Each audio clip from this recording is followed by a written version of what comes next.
Hola a tothom. Tant dies tancats a casa, al final doncs ja veurem llumetes i pampalluguetes per tot arreu.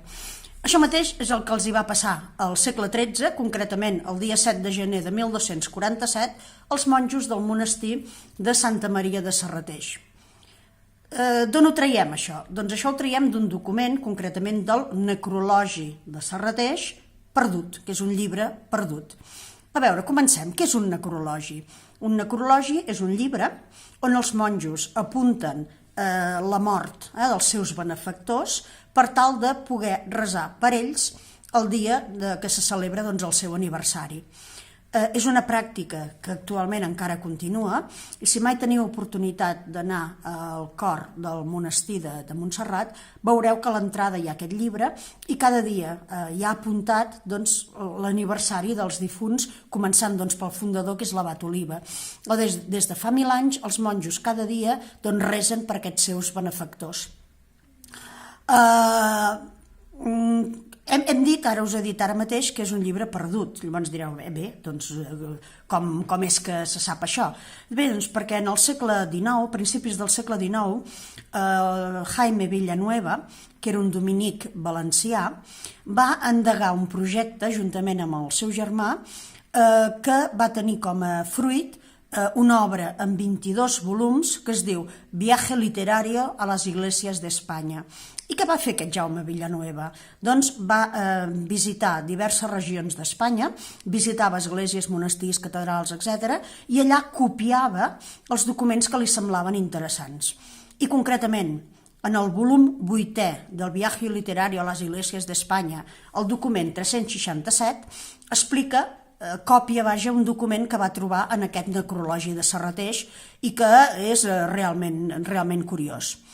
De quan data? Ja us he dit que ens hem de situar el dia 7 de gener de 1247, per tant, a mitjans del segle XIII. Situem-nos.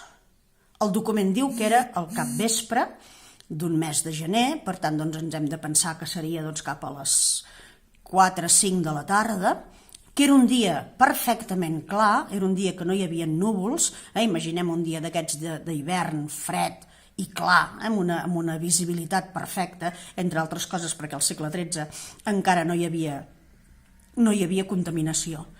Els monjos, que devien preparar-se per fer les últimes tasques i els últims resos del dia, vespres i completes, van quedar de cop i volta astorats. I per què? Doncs perquè van veure una llum molt resplendent que es va veure sobre l'església de Sant Pere. No és l'església la seva església monàstica que estava dedicada a Santa Maria, sinó que l'església de Sant Pere era la parroquial de Serrateix i encara ara es conserva, més o menys encara la seva fesomia encara deixa entreveure el seu passat d'església, d'edifici religiós, i ara actualment és allà on hi ha l'Ajuntament de Serrateix. Llavors, aquests monjos, des del seu monestir, van veure aquesta llum tan resplendent sobre l'església de Sant Pere. D'on sortia aquesta llum? Doncs aquesta llum sortia d'un gran objecte de ferro roent del qual sortien unes espurnes de foc. I a més, a part de la visió aquesta de la llum, també van sentir un so.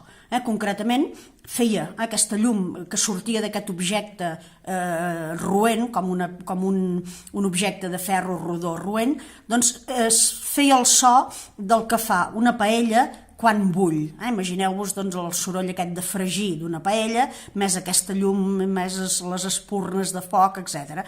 Total, que aquests monjos van quedar astorats.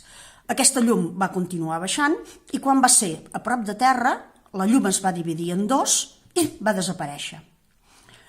L'altra vegada que vam parlar del virus de l'amor, us vaig fer la proposta de que féssiu possibilitats d'acabar la història, perquè recordeu que el document queda incomplet. En aquest cas, jo us proposo una sortida al que van veure els monjos a mitjans del segle XIII. Segurament devia tractar-se d'un ovni, això està claríssim, això rodó, que surten unes espurnes de foc, que fa soroll de fregit, ara nosaltres en diríem un ovni, que devia tenir el tom-tom espatllat perquè realment el seu objectiu era anar a Montserrat, que ja sabeu que hi ha avistaments d'ovnis. Bé, doncs, a mitjans del segle XIII, aquest ovni tenia el tom-tom espatllat i en comptes d'anar a baixar sobre Montserrat, va baixar sobre Sant Pere de Serrateix. Això els tom-toms de mitjans del segle XIII ja ho tenien. Quan s'espatllaven feien coses molt estranyes. Cuideu-vos molt, adeu.